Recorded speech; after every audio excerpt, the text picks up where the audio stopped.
Hello, everyone, and welcome to another episode of the Back to the Blockbuster podcast. My name is Gaius Bowling, and I am joined with. Hello, Brittany is back with her hot takes about women in film. You gotta go Let's by. go. Hey guys, I'm also here as well. I'm Owen Erickson, back again. Happy Thanksgiving, guys. I know this is probably going to come out right when Thanksgiving is going to go on, so can't wait to talk some holiday movies, some hot takes going on right now, and just can't wait to get started. Good to see you guys again. Nice. We also got to give you a street name. If we got street name, we got to give one though. We can go. We'll think about that for next week. Yeah, I can't come up with that'll my own be our nickname. Homework. Yeah, like, you can't give yourself a nickname, so someone's got to do it for me. Yeah, we'll figure something out. So we can get started by kind of going over if we caught anything over the weekend, if we watched anything that was interesting. Owen, I'll let you go first. Yeah. So over the weekend, I watched a few different movies. I watched the new I watched the old Ghostbusters. Wanted to kind of revisit that. I also watched, I don't know what made me turn it on. I just kind of saw De Niro in a role that I hadn't seen him in. And so I watched The Comedian with him and Leslie Mann. And I thought it was actually really well done. And then I just watched Tick, Tick, Boom as well. So watched a few new one, actually a few old ones, and then now one that just came out, Tick, Tick, Boom, I thought was really good. But Comedian was definitely something that if you have a chance to, it's like honestly a Tuesday afternoon movie. It got horrible ratings. It's something that I thought the writing was really good. There were some funny jokes in there, and the chemistry between De Niro and Leslie Mann was really good. So it's a cute story, ends in a weird way, but definitely I'd probably give it like a 5 out of 10. Don't know if I'd watch it again anytime soon, but it was entertaining. What about you, Brittany? Did you catch anything? Did you watch Taylor Swift video over and over again? Relive that magic? My mom actually got married over the weekend, so I was a little preoccupied. Didn't catch anything good. I did start watching Only Murders in the Building with Steve Martin and Selena Gomez, Martin Short, and I'm really enjoying it. I'm only like 4 episodes in, but that's pretty much all I watched when I was hungover yesterday. Is that a thriller satire? Because that's what I got from the trailers for that. Yeah, that's the vibe that I'm getting. It's like a little bit of light comedy, like the Martin Short, Steve Martin, they have really good chemistry, and Selena Gomez is actually really good in it. I don't know why I just didn't have very high expectations. I think because she was playing opposite such big characters, big leads. But she fits perfect with them. I think it's a really good show. Yeah, nice. It kind of pokes fun at like true crime, like junkies a little bit. So people like got it. Live and breathe the ID channel. Oh. Hey, I'm a huge ID. Unusual Suspects is the one that I like to watch. That's a good one. Nightmare. But Brittany, I was gonna say Steve Martin looks. I mean, he's looked like that for 40 years. Since Follow the Bride. Yeah, I mean, he's a national treasure. Like, we need to protect him at all costs. We can't afford to be on this earth without him. We need him. We need Steve. We need him. Him and Morgan Freeman. We need both of them. National treasure. Morgan Freeman hasn't been in anything recently. I don't think I've seen him do something. Morgan for Freeman a while. can chill if he wants to. You know, he acts when he's fine. He's put in his time. He's relaxing now at home. Yeah, Favorite Morgan Freeman movie? Favorite Morgan Freeman movie? Shawshank Redemption. Yeah, Now You See Me Too. I love it. 7 though. I prefer thrillers because I love 7, but Shawshank is a good pick. Yeah. Well, I watched a lot between like late last night and all of today because I couldn't really sleep when I got home. But I also watched Tick, Tick, Boom and thought it was really, really good. I was telling you guys like before we started, like Andrew Garfield is like so good in it, and like but all the attention is going towards like are you in Spider-Man No Way Home? Like even when he like is clearly promoting this, and he actually had to deal with this earlier in the year because he was also promoting The Eyes of Tammy Faye like a couple of months ago, and they were still asking him questions about that then. But if people take the moment to just watch it, it's a really strong performance. I think he could possibly get an Oscar nomination for it. And it'll be his second. It should be his third because he was robbed. For Tick, Tick, Boom? Yeah, he's really that good in it. And like that, you know, I'll have to watch it. Are very good, but it's his show pretty much. He kind of and I didn't know he could sing, so there was that. Yeah, I thought that. I mean, he's got some pipes on him for sure. I I don't know didn't if you see played. much advertisement for this movie. I didn't either. So like, only reason I knew about it is because they sent us the trailer and stuff for work, but they haven't really been talking about it. And I think they were talking about it more because the reviews have been very good, and I think they might. I don't know if they didn't know that they have maybe a potential like Oscar contender, but they do now. Mhm. And I think if anything, it will just be him that gets noticed. I don't think they're going to acknowledge the film per se because it's pretty kind of a crowded field. But I think he can kind of because I don't think there's like a front runner for like lead actor yet as far as nominations are concerned. But he could very well get one, I think. So I mean that's if you guys could explain that a little bit more to me too, because isn't there is a category in the Oscars for musicals, or is because I know Musical La and La comedy. So that's like the La La Golden Land La Globes. La Land was a musical and that got nominated for Best Picture. So obviously, Right. So like the Golden Globes separate drama and musical and comedy. So the Golden Globes will do musical / comedy, and then they'll gotcha. the Oscars just does like Best Picture. I Okay, yeah. always like that about the Golden Globes because sometimes comedies don't get acknowledged enough by like the Academy, and I really think they should. And that's the good thing about the Golden Globes, is they separate those two categories to kind of give them a recognition. There are some times where they've kind of flubbed up what is an actual comedy or musical, because The Martian won one year for Best Musical or Comedy, and I think they couldn't really put it. They didn't know if they could put it in like drama because there are some funny moments in it. But I forgot what they said. There was a certain percentage of jokes that are in a movie that qualify it for Really? that category. And like I remember when Ridley Scott when it won Best Picture, he was like, I had no idea we made a comedy. Like he was like very Yeah. but it really kind of depends on, I guess, the criteria for that. Yeah, I mean, I think that Andrew Garfield does a spectacular job because the thing that's tough is I've seen him in a few different roles. This role to me seemed like he was taking some of that the heart and sort of the anger and confusion from when he played the guy in Social Network.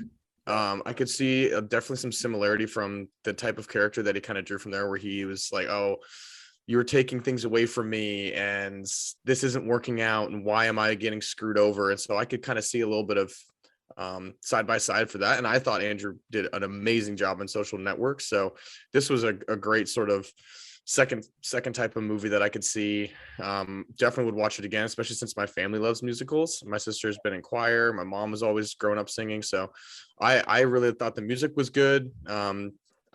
It was just a really compelling story and something that I don't really know a whole lot about because I don't follow a whole lot of Broadway, but I thought that it did a really good job sort of portraying that really just a struggle to follow your dream. And sometimes it takes a while. Yeah, and that story, Jonathan Larson, who like Andrew Garfield was playing, like his story is just unique in general. I mean, I believe he passed away when he was 35 or 36. He had created Rent, but no one had seen it yet. He actually died on the morning of their first preview night, so he never got to see Rent take off and become what. Vanessa Hudgens was in the Rent live action or that live Rent Live or whatever that ABC or something did. So that's interesting that. So yeah, it's really in this movie. His life, he didn't, he was young and like it's, he won a Pulitzer Prize like, after he died. Like there's people still love Rent to this day. It's like sometimes it's one of their favorite musicals. It's a sad story, but he got to accomplish something that he really wanted to accomplish. He got it out there, and the main original cast of Rent, when they were going back and forth, like, do we do this on this preview night or do we scrap it? It was actually his family that encouraged them to. It's what he would have wanted. Do it. He was like, so that first preview night, they all kind of remember as like it was a lot of energy, but it was also kind of it was bittersweet because he wasn't there to see it. I think the saddest part for me was the way that the characters that he grew up in theater around and the people that were close to him in his life, they all didn't really get their shot, and it was taking longer than they thought. And so they decided to move on to either finance or advertising and basically kind of drop this dream that they had all shared together. And he was kind of one of the only ones that said, you know what, no, this is what I'm going to do. And know I'm going to be amazing at it and Right. I'm going to be the next big thing. And he stuck with it when a lot of other people kind of dropped out. And that kind of shook me a lot, because definitely there are some times in my life where I feel like I've just kind of said, you know what, like this is going to take a lot of work and a lot of time and a lot of effort without either making money, being successful, or being noticed. And so I just commemorate Jonathan Larson for that. And Andrew did a good job portraying it. Yeah, I mean, it really does. It really does lean in heavily on that notion that, if you don't succeed at what you really want to do by a certain age, do you kind of give up on it, or do you kind of keep going at it? And the fact that he kept going at it, even though he had a lot working against him, and then watching a lot of people being like, this isn't happening for me. I need to, I have to do something that I can be successful. I need to make money. I need to do this. Like, I think we've all kind of maybe gone through that, where it's like, it's not happening fast enough. Like, I'm like almost 30. When is it going to happen? Or I'm at this age. When is it going to happen? So it's a good example of, yeah, like, of course. what you want, like sticking to what you believe in. And like, if you really feel like you have a talent at something, that you just fully embrace it and don't give up on it. Yeah, I've had my battles with that working in the film industry. Just the ups and downs, especially during COVID. I mean, I think we were all worried about the film industry and what the future was going to be like in a post-COVID world with that.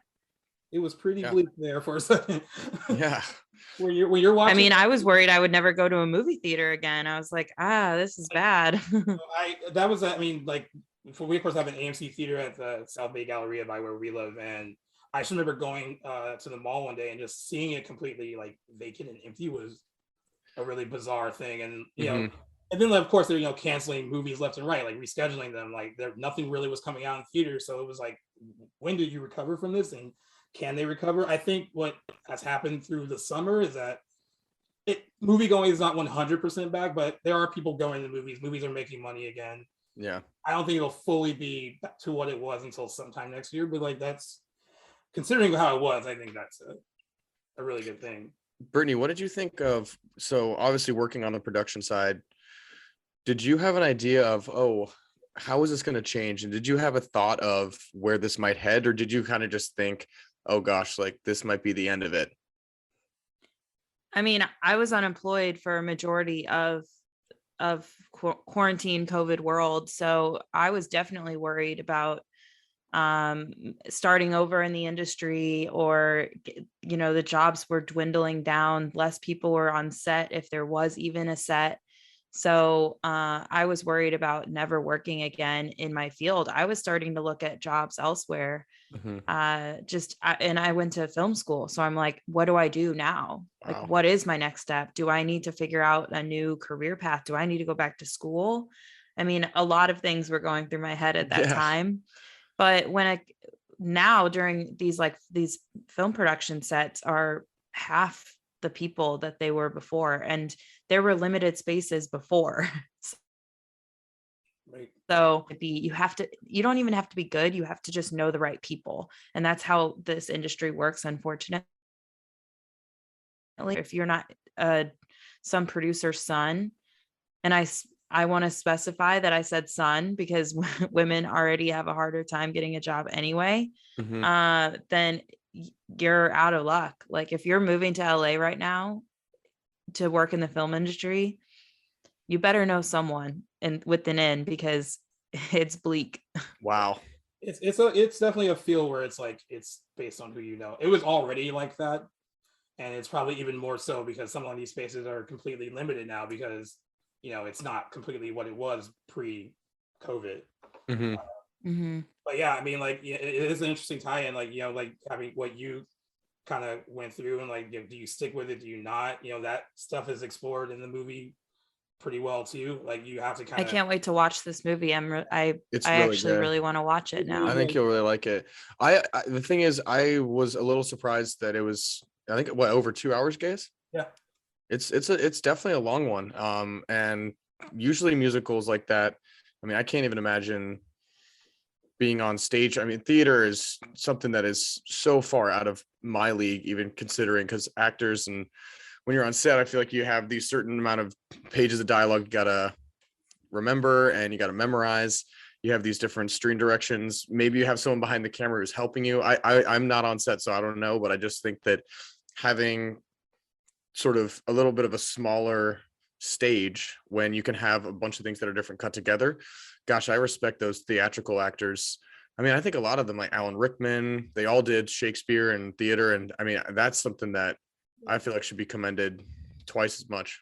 Yeah, definitely. I also think they picked the right guy to direct it. I mean, Lin-Manuel Miranda directed it. It's his directorial debut too, and anyone knows musicals, it's Lin-Manuel Miranda. So yeah, you know, at least right now. I thought it was also really brave for it to be that long. And you know, it's not, of course, it's not a musical that everyone knows. You would have to know Jonathan Larson and know that he wrote Tick Tick Boom like before he did Rent. And you would have to really know that as like a fan, really, right? So someone like you that just watched it and enjoyed it, that's, you know, really good. But like, you know, most things with like movie musicals, they become accessible to a wider audience because there's some familiarity with like the music. Like everyone knows Grease, and everyone knows Chicago, and everyone knows Phantom of the Opera and stuff like that. Yeah. This is more of like a kind of niche kind of audience. Like it's, you know, you have to be a Jonathan Larson fan, I guess, to really know it. But I mean, I think it's cool that they kind of just went all in with it and did a really good job. I was really impressed with it. I was also impressed too. Like I watched King Richard right after this, and it was the same kind of vibe of like when you believe that people have something, you like grill it into them. And you know, King Richard is with Will Smith, and it's about Venus and Serena Williams and how he kind of trained them to become the pros that they are today. I mean, like, and the movie could easily kind of make him look like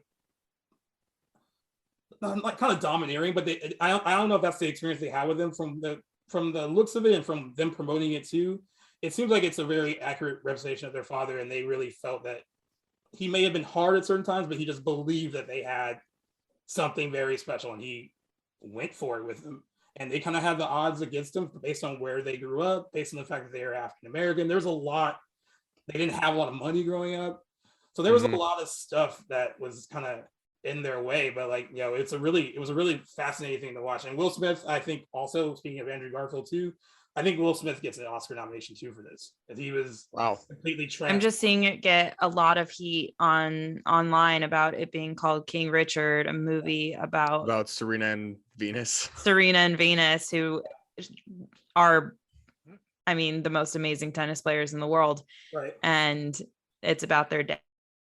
Yeah, I think there's some. I think the hard part is like, if you were, I guess they never really sold it as like a biopic about the two girls. It was always kind of sold on being about him and how he basically trained them to kind of be who they are today. But that also, I see your point though. But I mean, like, yeah, I wonder why I haven't seen it yet, so I'm just messenger on the things that I've heard online, mostly TikTok, because that's where I get a lot of my news these days. I haven't seen it either. I don't know. I haven't always been the biggest Will Smith fan. I like him in very specific movies. I know. This might be a hot take. Like I thought certain things like Gemini Man were terrible. Owen with the hot take tonight. Yeah, I'm coming in hot.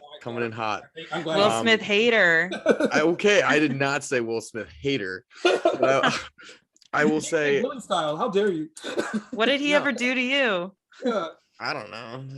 Played Will. Okay, Fresh Prince was good, but I'm talking about movies. Pursuit of Happiness. Oh, he's great in that. Tell me you didn't cry. You didn't even let me finish now. Sorry. I said I've liked him in a few movies. Pursuit of Happiness was great. I Am Legend was great. But there aren't really, like, if I see, Will Smith is going to be the headliner, I'm not dying to go see it because Will Smith. That's funny because, like, you know, he used to be considered, I mean, I don't know if he's so much anymore. He was like a movie star on the level like the way Dwayne Johnson is now, where like he was A-list for years. Like you would go see it because it's a Will Smith movie. I think he kind of I'm gonna take this back. I was gonna say he might care less about that now. I still think he cares. I think he still like wants to have his movies make a lot of money. But I think as he gets older, he cares more about certain roles and what that speak to him a little bit more. And like you can tell that's what kind of happened with this one. Yeah. You know, it didn't make a lot of money this weekend, but it is also on HBO Max and it's geared towards an older audience. So I'm assuming once those numbers come out that a lot more people probably watched it at home. especially since older people are still kind of afraid to go to the movies because of COVID and all. Interesting. Because it just dropped on HBO Max too, right? Yeah, it made like $5.4 million this weekend, which is not great. They promoted the hell out of it. I just think that the target audience just chose to watch it at home. But those who did watch it, they gave it a cinema score, which is like people that they pull on opening night.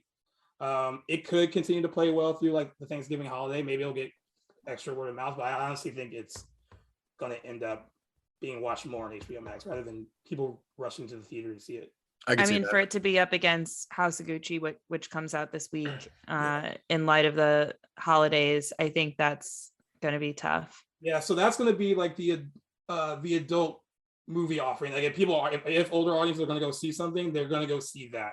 And I think what we're seeing kind of with this movie too is that it's also breaking out with people who aren't older. I mean, my brother wants to see it. He has no idea what that true story is about. I think it's just interesting to people, and I'm glad you brought it up because the review embargo lifted today, and it's 67% fresh on Rotten Tomatoes.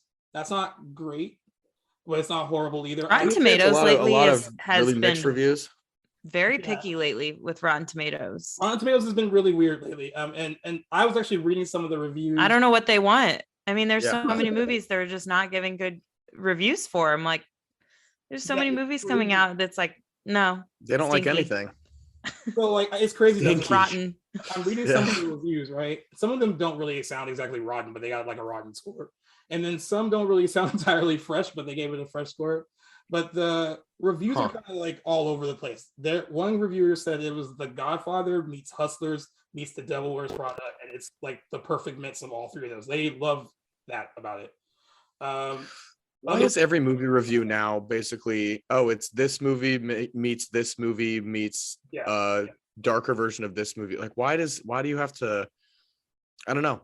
Is that something that you guys like? Because I feel like well, if you like a movie that they say it's like, then you'll want to go see it, right? That's true. And honestly, like a hot take compared to The Godfather is like you have to be careful with that because The Godfather is considered one of the greatest movies of all time. But I think they mean I don't know about that. I think they mean the overall tone and style of it. It's interesting because I think we made the comment because we've actually brought this movie up on all three of our episodes so far, and I kind of made the comment that it seems like it kind of leans on the camp look, like the over the top nature of the characters and stuff like that. Some of the reviewers are loving that. They were like, I love that it's unapologetically what it is. Like it is like very high drama. They're like, if you want to see a bunch of rich, wealthy people get punished for doing awful things, this is the perfect movie for you. And then there are other people that are upset that it doesn't lean. There are other people that are upset that it doesn't lean enough into the camp. They think that really Scott should have just gone all out and not try to create for like melodrama, because I guess he does at certain points. The biggest complaint is that the cast is all game to go there. They all said that one guy says that they all shoot the scenery, but it's worth watching because they're all very good. They're all very good actors. Like the whole main cast is either an Oscar nominee or an Oscar winner. Yeah. Like it's a stat. A lot of winners. Yeah. I think that I don't know if it's going to be like an awards contender like they thought it was. I think it might be with the actors though, because one of the preview screenings that they held was primarily for like SAG members, like Screen Actors Guild, and they all loved it. So I can kind of see them throwing like award attention to Lady Gaga. I heard Jared Leto is actually really great in it too, and Adam Driver are like the three. I love Adam Driver. But yeah, it's 58 reviews and 67% is not a good start, because usually once more reviews get added, it tends to usually you don't go up when you start that low. You kind of fall off a bit. I mean, that just happened with Ghostbusters Afterlife, which started at like 72. It's now at 62%. I mean, also Ridley Scott, The Last Duel that just came out didn't do so well in theaters. Yeah, it bombed. So he sounded like a man complaining about it. He was like, "It's because the millennials will stay off their phones and they don't really care about seeing movies like this." I was like, "Oh no, it honestly just looked really boring." Like, I think the main thing with The Last Duel is that it also catered to an older audience, and they chose not to go to the theater to see it. Got good reviews. It's just interesting. I think he'll have more financial success with this. I mean, opening it over Thanksgiving is great idea. With The Last Duel, though, I had a hard time picturing Matt Damon and Ben Affleck in those roles. After they don't play those roles together. They're like the Boston guys that They're are not really like kind of like old, goofy and like, yeah. Especially Ben Affleck. I mean, I give more credit to Matt Damon. Damon in the Great Wall. That was believable. I guess individually they're fine, but together they're like friends. It would be like if we all starred in a movie that took place in medieval times. It's like, what? Yeah, it just feels unrealistic. Yeah, it feels kind of weird that they're fighting over the same girl. I don't. Well, do you know the story though?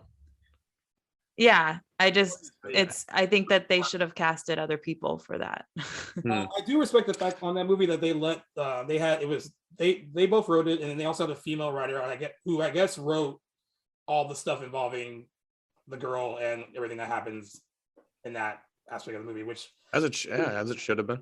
Yeah, and they were smart to do that, because I think if they would have written if they would have been the ones that wrote that, it could have come off in a very different way. Yeah, it would have not gone well. They like messed up like even a little bit. So I mean, like, yeah, Scott. I mean, the fact that he's still like, directing, he's like 84, I think. Yeah, so he's old. He still got it, and he's still making like a lot of movies. People didn't want to see The Last Duel because it wasn't interesting, but I think House of Gucci, I think he has a winner with that one. People are interested in that Gucci story more than The Last Duel, I think. Because it's recent. It's not 800 years ago. And it's just like this new guy, the Gucci family is still around. Like, it didn't happen 800 years ago, but it's interesting to make a movie about a family that still exists, like in everyday life, and like the like it's Versace, a household name, like Gucci. the Versace miniseries. I really liked that one. Really that was good. He died on my birthday. Oh, Brittany coming in with the bleak stories today. He was murdered on my birthday, my like second or third birthday. Take a shot to Versace. That's an interesting take. Like, no, that's not, I don't know why I'm laughing. It feels like it's me. What a terrible way to start my second or third birthday. I don't even remember what year. Well, to get off the topic of murder a little bit, last week, Spider-Man No Way Home, they released its second trailer, and they did so in a very big way. They had like a fan event in Los Angeles and screened it. Tom Holland was there and he introduced it. It was a huge crowd. They cheered throughout the entire thing. I don't even know how they heard half the trailer because there's a lot of yelling and hoorahing and clapping. When it was over, Tom Holland actually teared up a bit because of how everyone was like receiving it. Having watched the trailer, I think what I liked the most about the trailer is that it gave you some of the stuff that you already knew, right? They officially revealed that like Jamie Foxx is going to be in it as Electro. He's in the trailer. Yeah. Willem Dafoe is back as Green Goblin. He's in the trailer.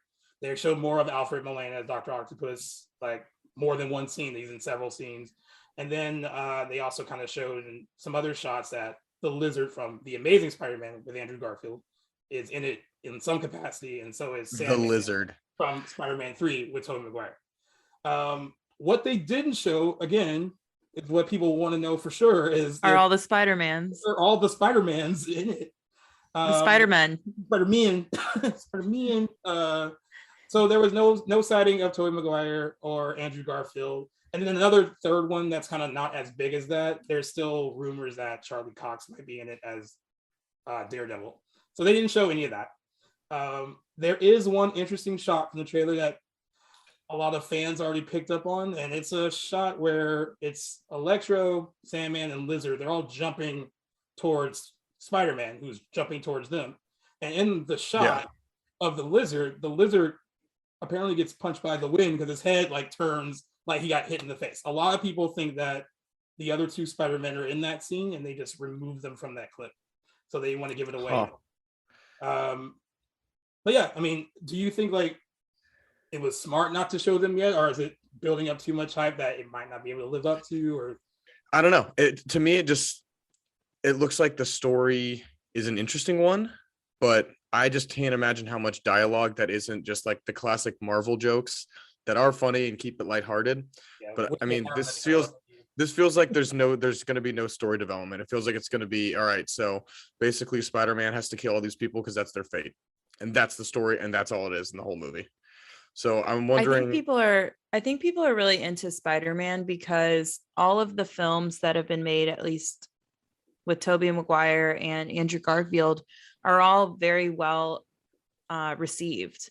Like all of the Spider-Men that have played Spider-Man have all been, I mean, hits. They're all hits. Whereas like Batman, they're not all hits. Yeah, because you still have like Batman and Robin, which is like I know it's a different. yeah. Yeah. Yeah, I think I'm just throwing that out there as a compare. I think that's why people are excited about this. They really like Tobey Maguire, Andrew Garfield, Tom Holland. Like they all are amazing films in their own world. So to have them all together I think that would be really interesting to see. right. I think that even the ones that some fans aren't that they don't like as much, like Spider-Man 3 compared like the first three movies, the third one gets the most like heat from fans. And then like Andrew Garfield has the Amazing Spider-Man 2, which didn't really do that well with fans or critics, but they've all made money. And Andrew Garfield and Tobey Maguire and Tom Holland, even if they're in one that you might not like, everyone likes all three of them. Yeah. And I also think too, like Spider-Man. What about that other Spider-Man? What was that last Spider-Man that came out? Was that the Amazing Spider-Man? The multiverse one. Yeah, the 3D looking one. Miles Morales. Into the Spider-Verse, yeah, and that was well received too. And that had like 20 Spider-Man in it, right? Different versions. So I mean, and I agree with Owen too. Like even before the MCU became the MCU, you know, Blade had come out and done well, and X-Men had come out and done well. But the first Spider-Man movie, it was the first movie to open over $100 million ever on opening weekend.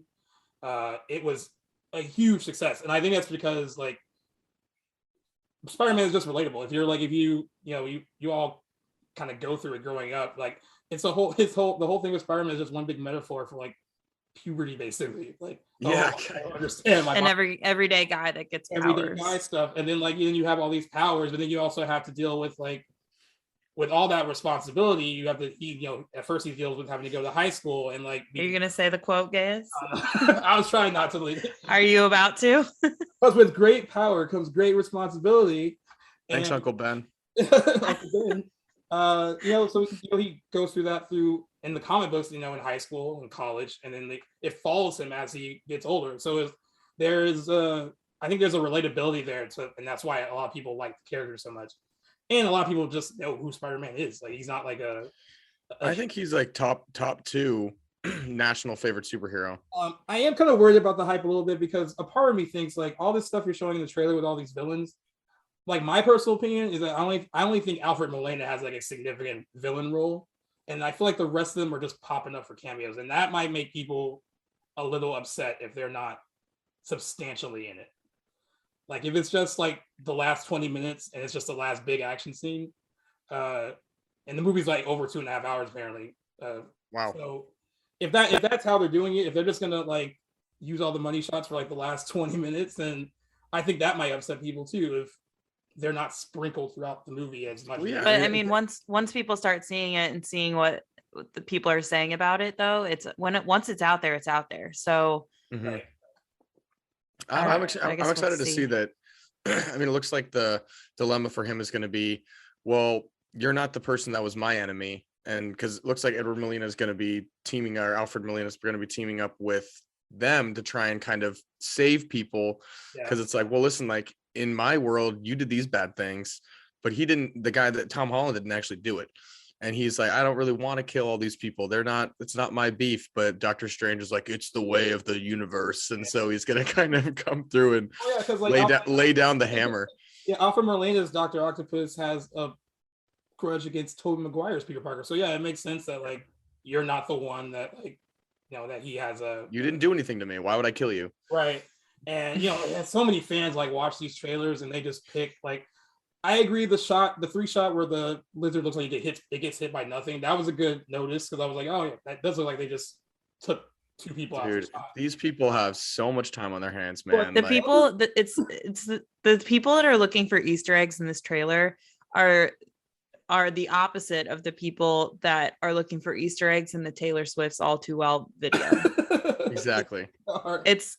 They're on similar wavelengths. They're not at all the same people, but They're the people that make fun of each other though for being this They're like, oh, ridiculous. I know. neck beard. Like someone wrote, there's a shot of like Zendaya's MJ like falling from like building whatever, and Spider-Man's reaching out to save her, right? But other people think that no, it won't be Tom Holland Spider-Man that's reaching out to save her. It's going to be Andrew Garfield. It'll be Andrew Garfield. Because that's how he lost Gwen Stacy in The Amazing Spider-Man 2, and she died. So they were like, it's like his redemption. He's going to save her. And I was like, it's only like a 2-second shot in the trailer. Like already like made a whole backstory for it. Like, fan expectations are rough. I mean, I think that like fans are their own worst enemy sometimes when it comes to this stuff. I think it's going to be good though. I mean, it's going to be an awesome, cool movie. I'm predicting that it's going to be like, as far as financially, it's going to be the biggest movie of the year. I think. When does it come out? December 17th. My birthday. Oh. Boom. Nice. So I really think it's going to be the biggest movie of the year. There's a lot of like in-game level hype around it. Like I kind of. It is, yeah. Well, speaking of when you said that people were cheering during the whole trailer, when I saw Endgame, I saw it at like a small, I think there was 2 theaters in like the UCLA kind of Brentwood area. And I swear to God, it was the second that the lights went down, it was people cheering. It was probably one of the most fun movie going experiences that I had, because it was like going to see Rocky Horror Picture Show. Yeah. It was like people were engaging, laughing at every joke. People were screaming and crying, and it was insane. And so that was cool to see. But it's like, for a trailer, I'm surprised that there's that much hype. The last 20 minutes, I think they were just nonstop cheering. I just remember when like all the heroes came back, everyone was like clapping and cheering. And then when they did the whole Avengers Assemble line, everyone was like, the whole theater just lost their shit.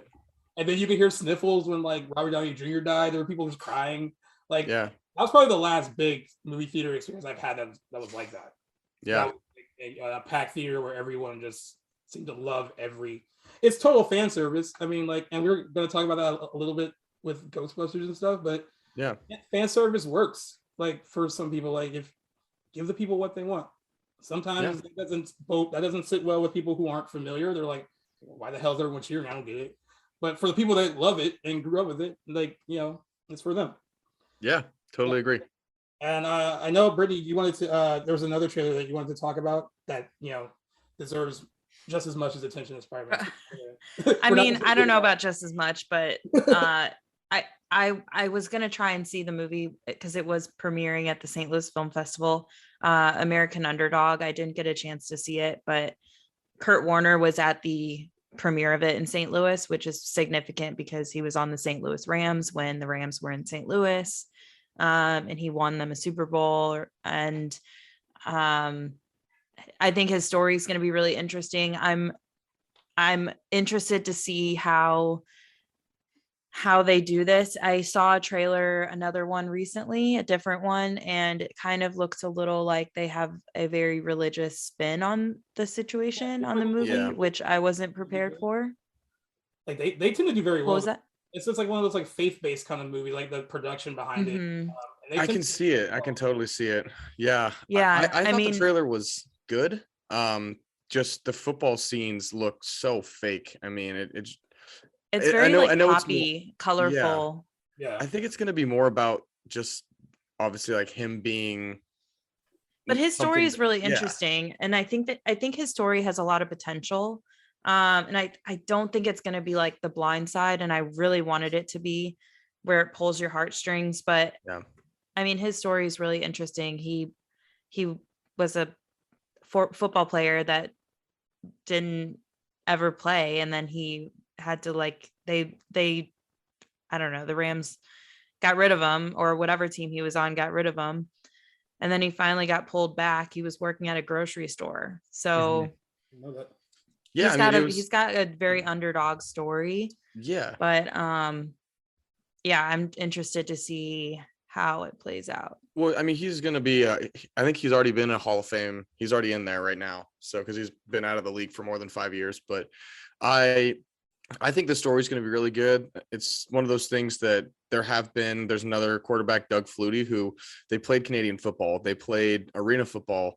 Basically, it's kind of the same thing, tick, tick, boom. They doing whatever it takes to achieve their dream. And a lot of times they give up, and then unfortunately you could see there are some times when you're 29 years old, you're like, are they really going to sign a 29-year-old to the NFL to play professional quarterback? Like, I don't know. I don't know. Don't quote me on that exact age, but I mean, if you resign to go work at a grocery store, you're probably not still thinking that it's your shot. Yeah. Is this opening over the holidays, like Christmas time? It's going to be a Christmas. Yeah, for sure. It's going to make it's definitely making some money if it's opening. Yeah, I think it opens like the week before Christmas, but then it's up against Spider-Man too. So I mean, I get, but it's a different audience though. I mean, and there's room for. Yeah. I mean, Spider-Man has to deal with the Matrix resurrections too. That's all opening around the same.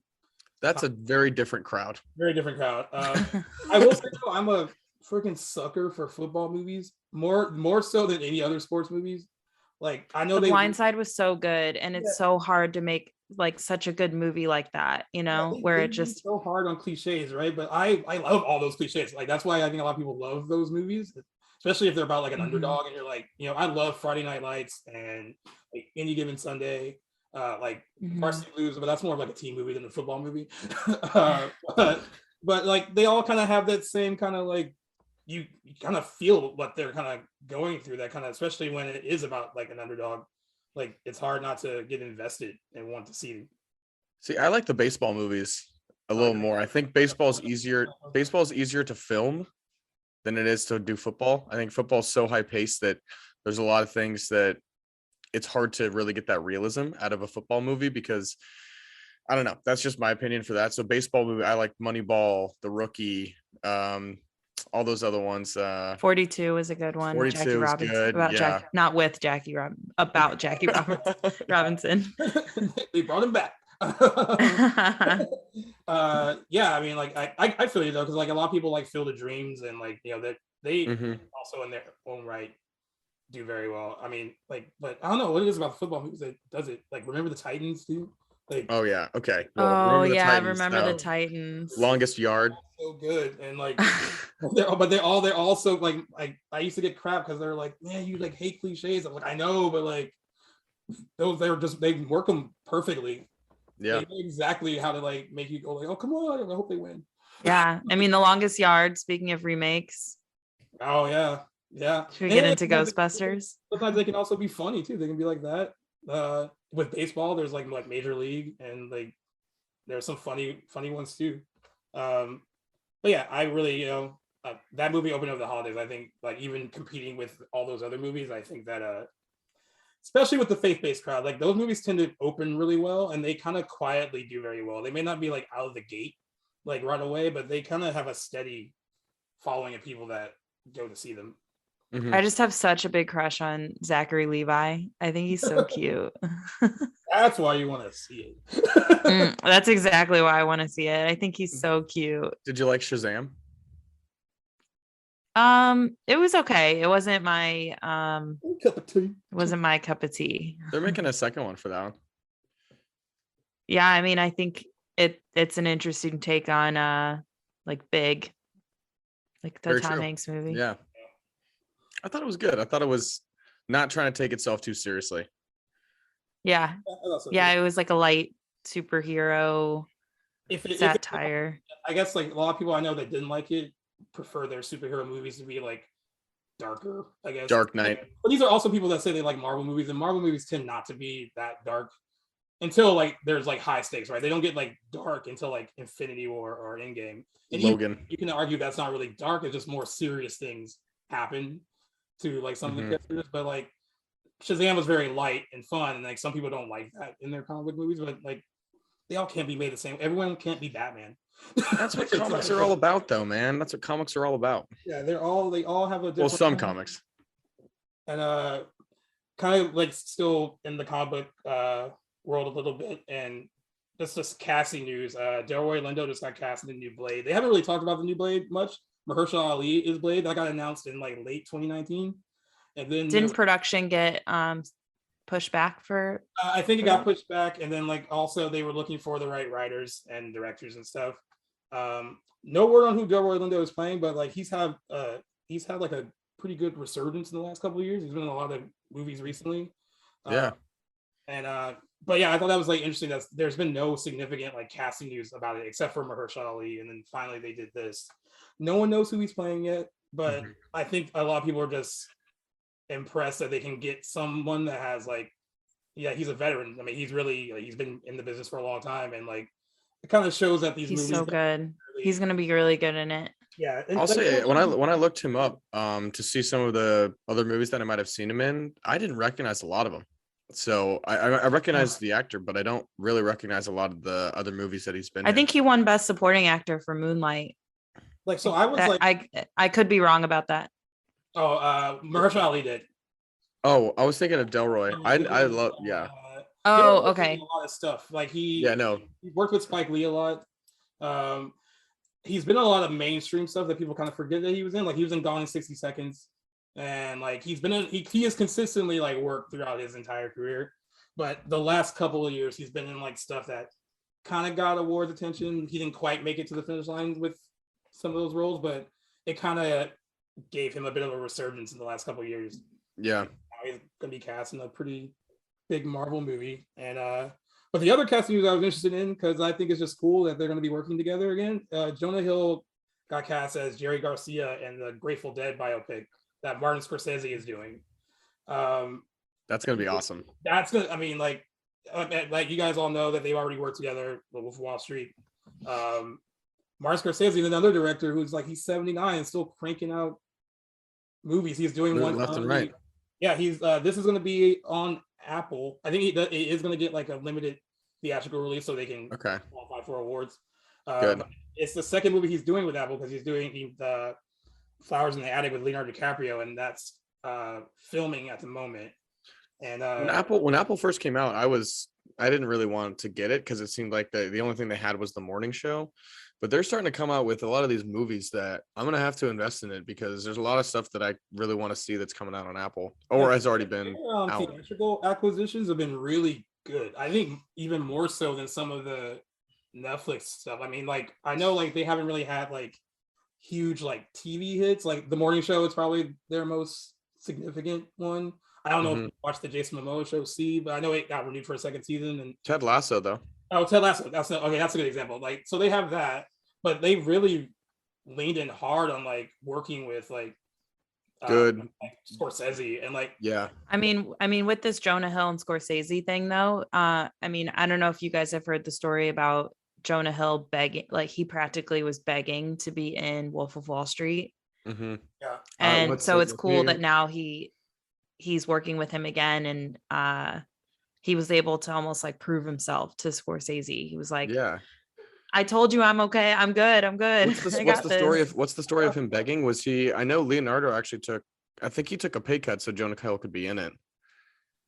There's that. Jonah Hill just wasn't known for like doing dramatic acting. Yeah, I think there was an issue of like, having to prove himself.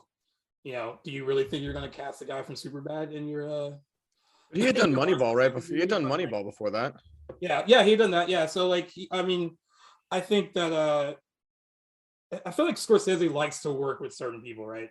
So when there is like a kind of the newbie that's coming in, I think there is like a need to kind of prove yourself. I mean, De Niro, DiCaprio.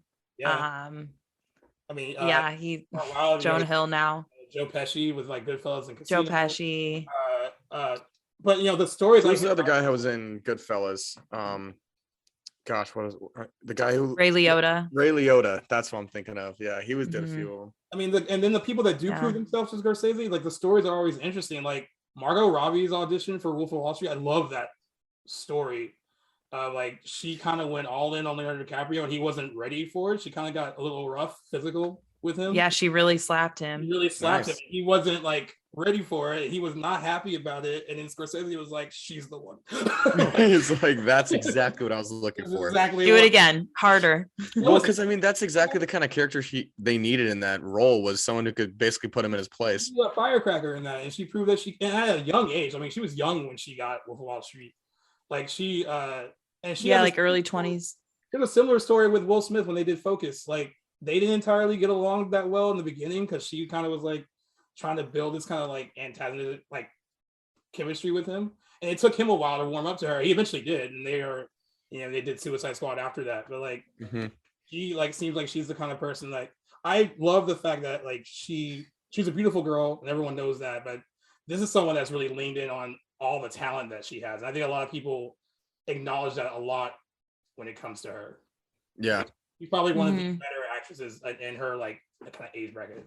I feel like she just keeps getting better too.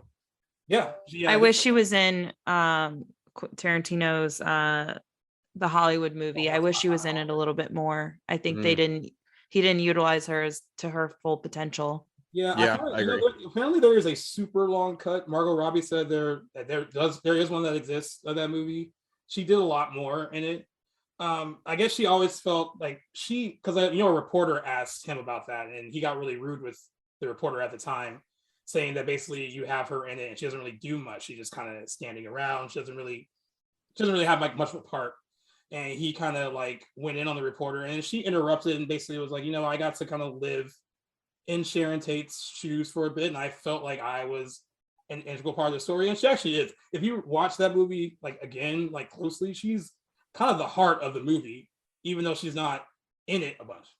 Yeah. And Yeah, I mean Tarantino wrote a whole book, like a longer version of the movie. And Like- I just pulled it up on my phone because I have it. Yeah. I started to read it, but it's 12 hours. It's an Audible and it's 12 hours long. Wow. So I'm only like 2.5 hours in. I can also see Tarantino being the kind of guy who's like, you didn't like the way the cut that I had, fuck you. And he's like, this is the way I tell stories, and you better like it or don't come see him. Yeah, I think he might be an egomaniac. I mean, like he's super talented. Might be. You think? Yeah. Hot take, Gaius. Yeah, wow, very hot take. I remember because I didn't even like hear the quote, but I could hear him saying it when that reporter said that about Margot Robbie, and he was just like, "I reject your hypothesis." He like went off on her.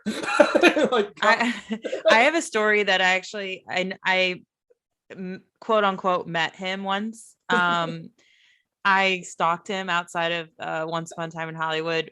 He did a Q&A at a theater, and I waited outside the theater and with like maybe 5 other people and one of my friends, and he came out and he was like yelling at us.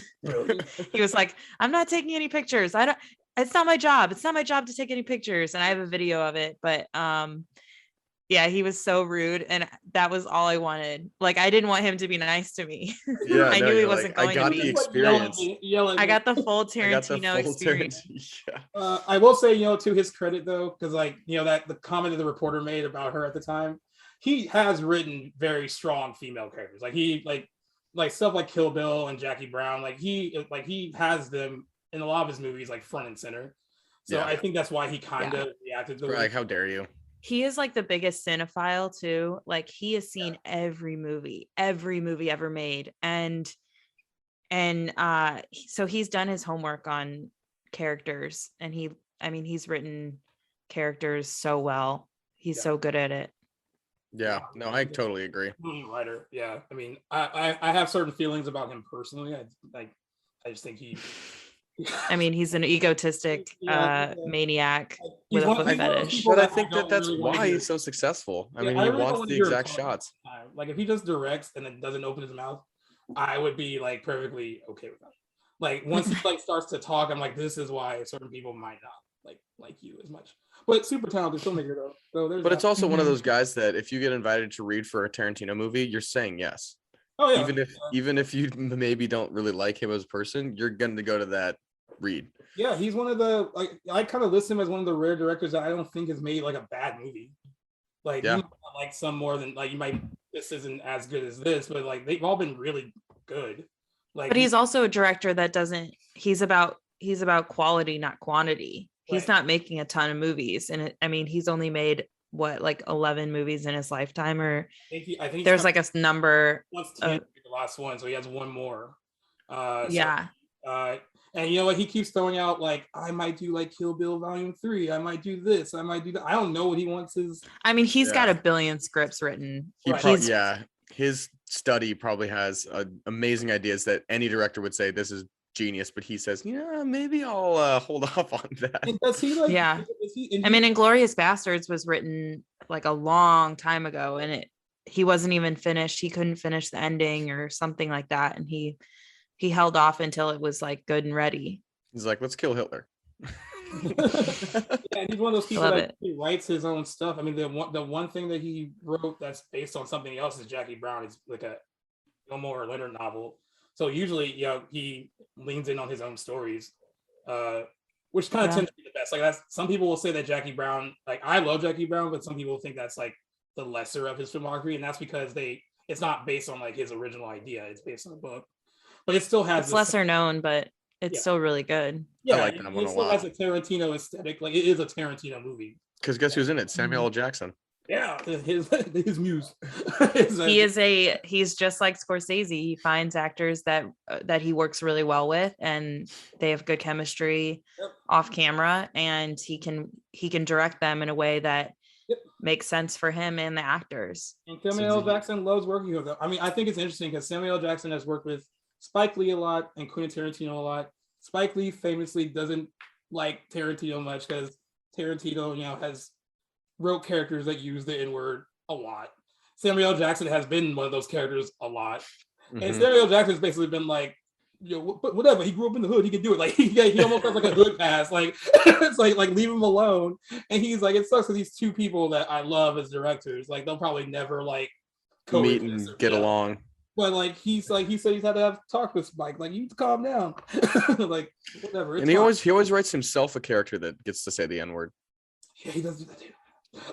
That's the one that gets me. It's like, I understand if you're writing for other characters, but you as a director, he's like, okay, this is going to be my character and he's going to say it. I remember seeing Django Unchained and feeling so uncomfortable in the packed theater because it was a bunch of white people and they were just dropping the N-word so much in that movie. And you could just feel like how uncomfortable people around me were. They were like kind of just like looking around like is this okay? Looking around. Like when they already Like I wouldn't say that. I wouldn't say it. I'm just watching it. Yeah.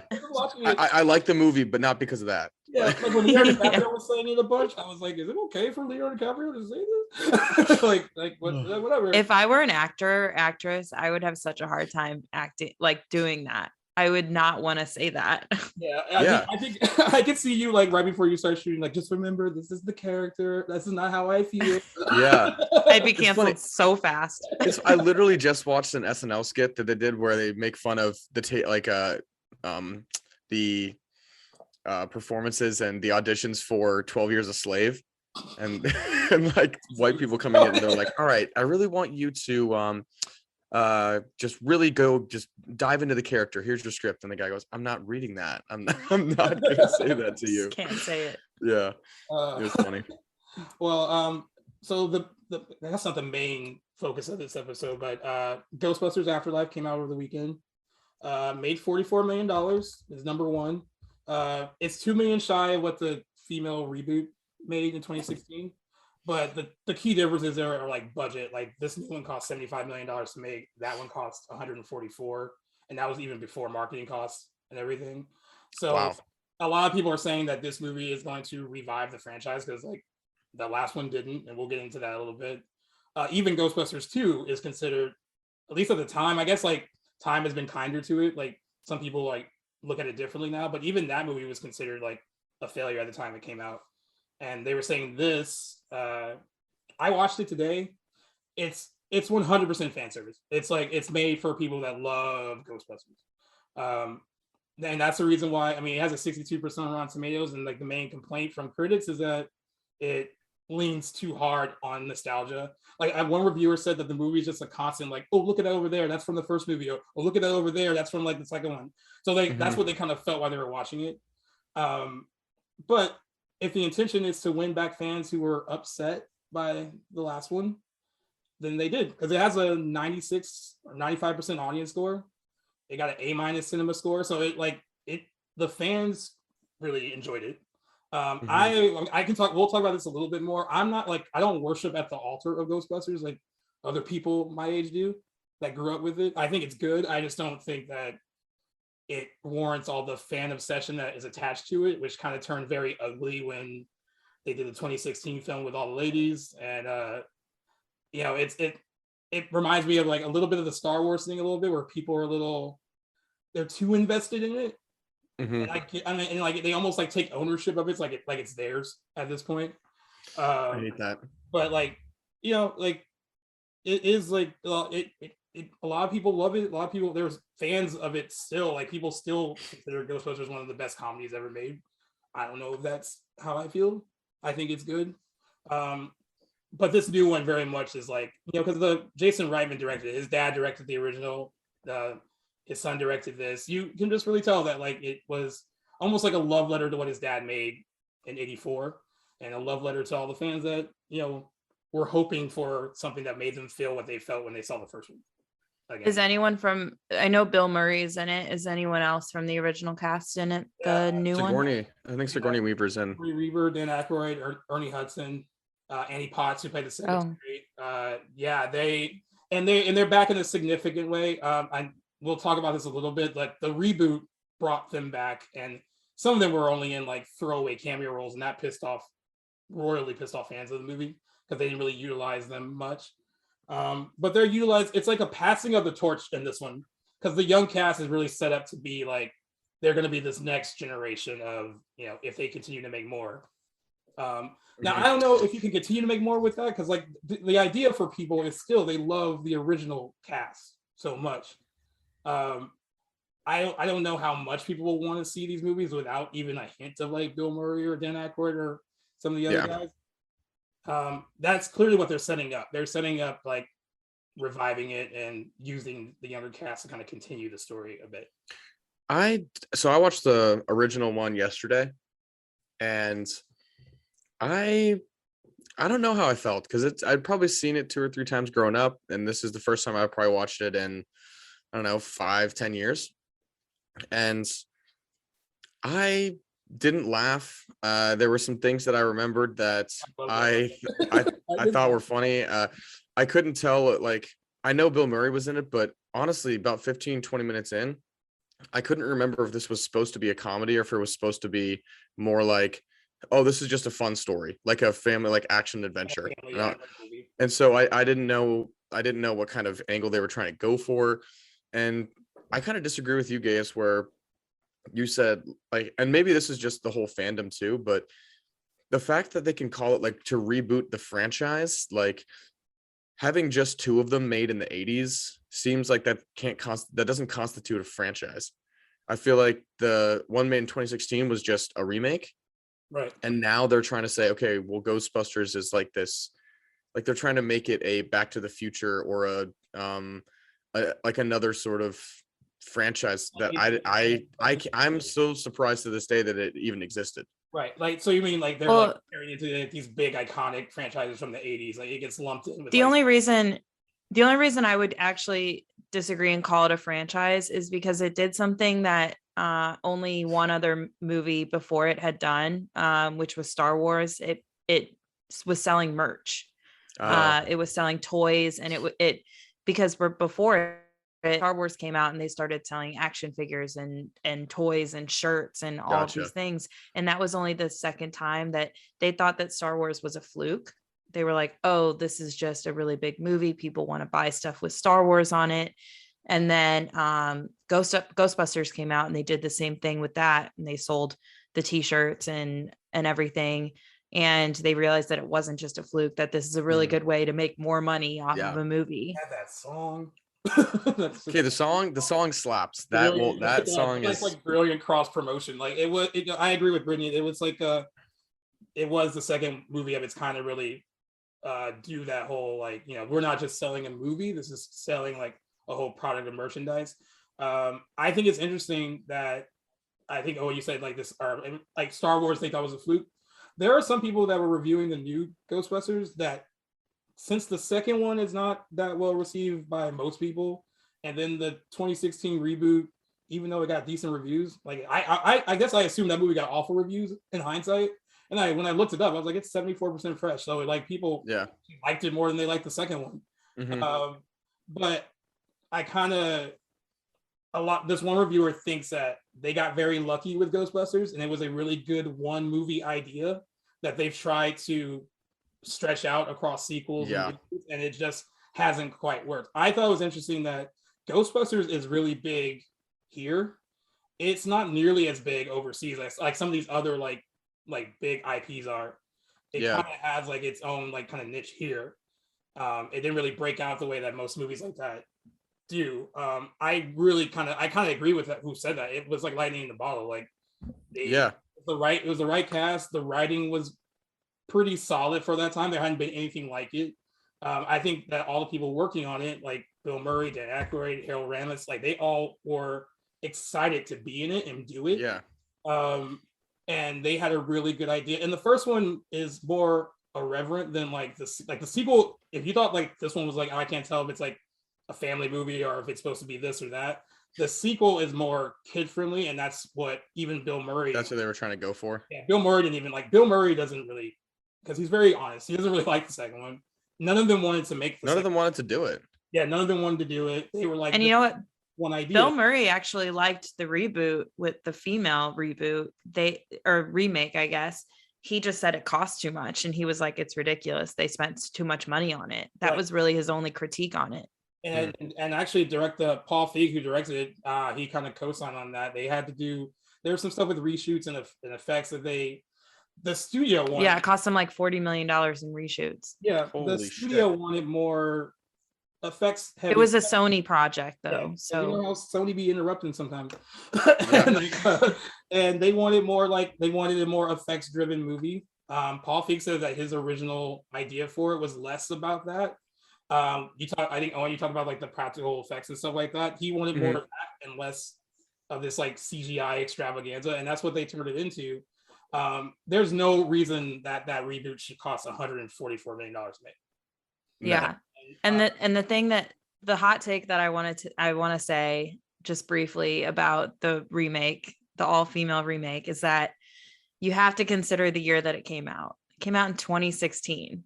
If you think back on what happened in 2016, there was a movement going on about not liking women, and it was the nasty women. It was when Hillary Clinton, Donald Trump had just called her a nasty woman, like during the third presidential debate. 2016 was a really rough year for women, not just in film, like in life. And it started the Time's Up, the Me Too. That was a huge year.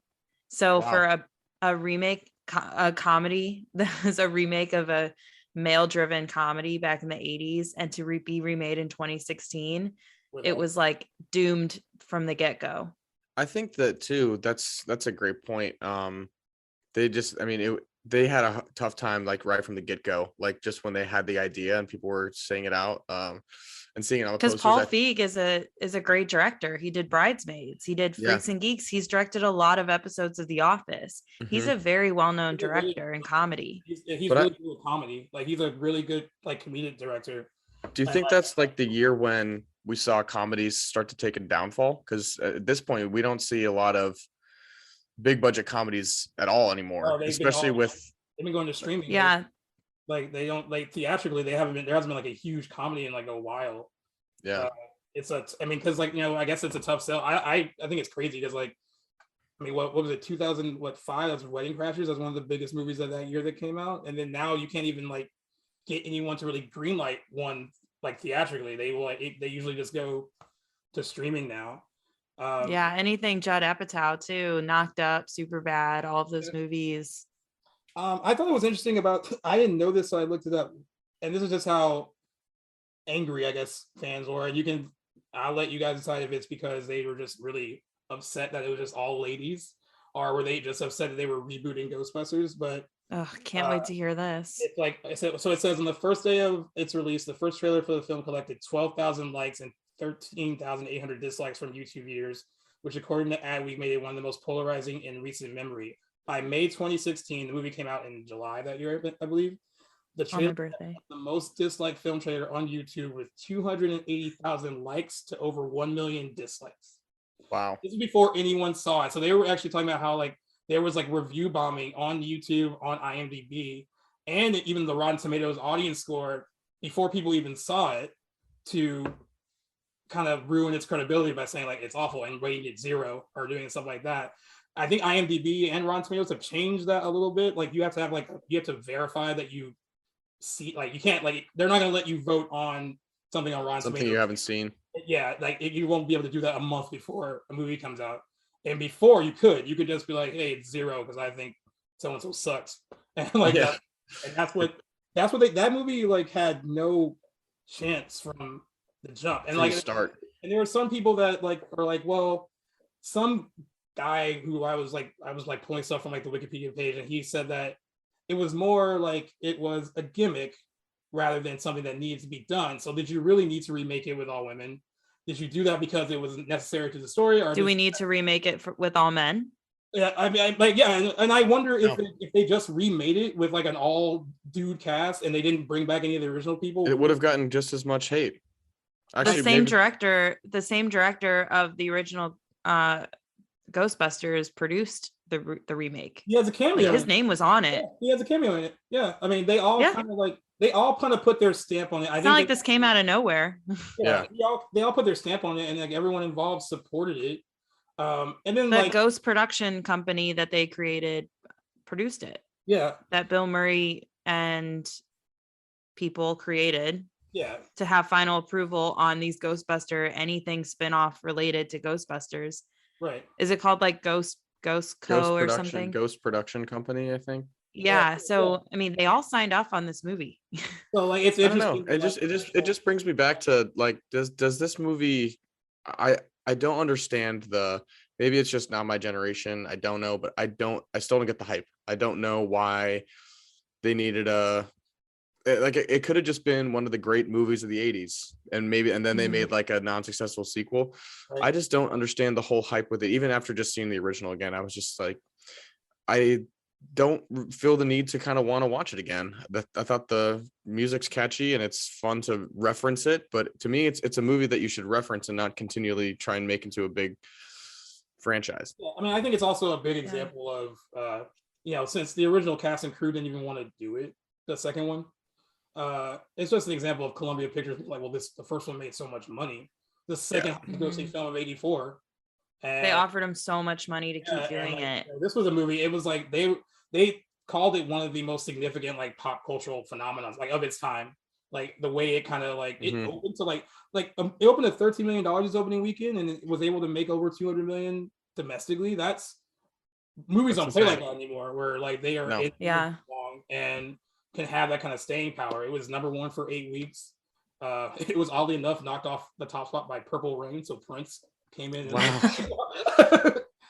Go Prince. I think that's one of the ones that I think they probably got a lot of their sales too. I mean, every single person that I knew growing up had the DVD Ghostbusters or the VHS. So they probably made an unbelievable amount of money post theatrical release on just people wanting to continually have it and watch it all the time. Yeah. And I was talking to my brother about this over the weekend, and we were saying that he had watched recently he had watched Casper, like the 1995 Casper recently, and Ghostbusters makes a cameo in the very beginning of the movie. Apparently that's what my brother told me. Really? Yeah, they like played their characters at the very beginning of the movie. That's cool. I love that movie, by the way. I always remember Casper scaring me when I was a very small child. He's the friendly ghost. So there's that one scene. But his enemies, whatever his enemies were, I remember they freaked me out. Weren't He's they like so friendly though. There's a one scene that creeps me out in that movie where she's laying in bed and he's like laying on top of her, and he's like trying to talk to her while she's asleep, and he's like, "Cat," and she's like, "Uh-huh." He's like, "Can I keep you?" And then she's like, "Casper, like close the window." I might be rewatching that movie tonight. Oh my gosh. Not because like the window was open and he's like, "Oh," and he like floats away. That's so weird. Every girl my age had a big crush on Casper, though. Like at the end when he Devin Sawa. At the end, we were children. He turned into human form. Oh, okay, I see. Not now, no. When that movie came out and we all watched it, and the final my reveal adult of crush him. is Casper the Friendly Ghost. he had a nice personality. But yeah, I mean, like I agree. I actually mostly agree with Owen about it, where I've always gotten shit for it from all my friends who are my age who love Ghostbusters.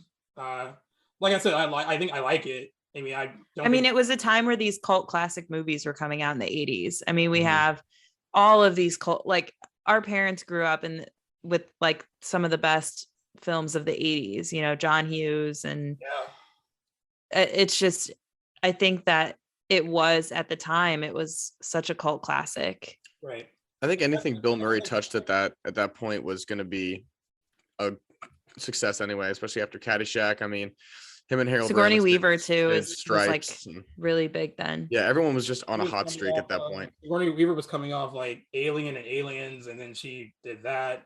I think it's funny that like anyone who tried to touch Ghostbusters, I mean, I guess it worked now, but even when they tried to touch it with the second one, it didn't work. Like it's just, I think they all kind of agree that it is a one idea kind of thing, and it maybe should have been left at that. I know there are so many iconic franchises from the 80s, like yeah, Back to the Future and Indiana Jones. I think it does get lumped in there with all of those. But I kind of agree with you though. Like to me, like a franchise needs to be more than the one movie that people love. Like a lot of people love Back to the Future too. They might not like love the third one, but like there are people that look at Back to the Future 2 now that like some people think is better than the first one, like in retrospect. Like that's not happening with Ghostbusters 2.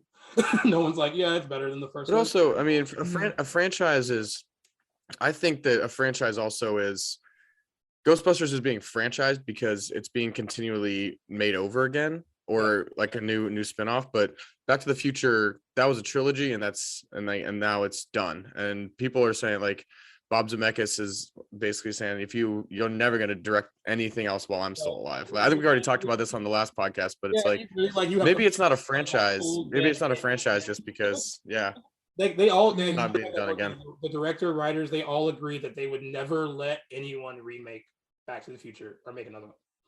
And so that's probably more of a trilogy than a franchise. Now I'm sure. I wonder if the studio somewhere is like, oh, when one of them croaks, we're gonna remake this. Like waiting. Oh my gosh, they're gonna have so much backlash about it. Like there's just no way to top it.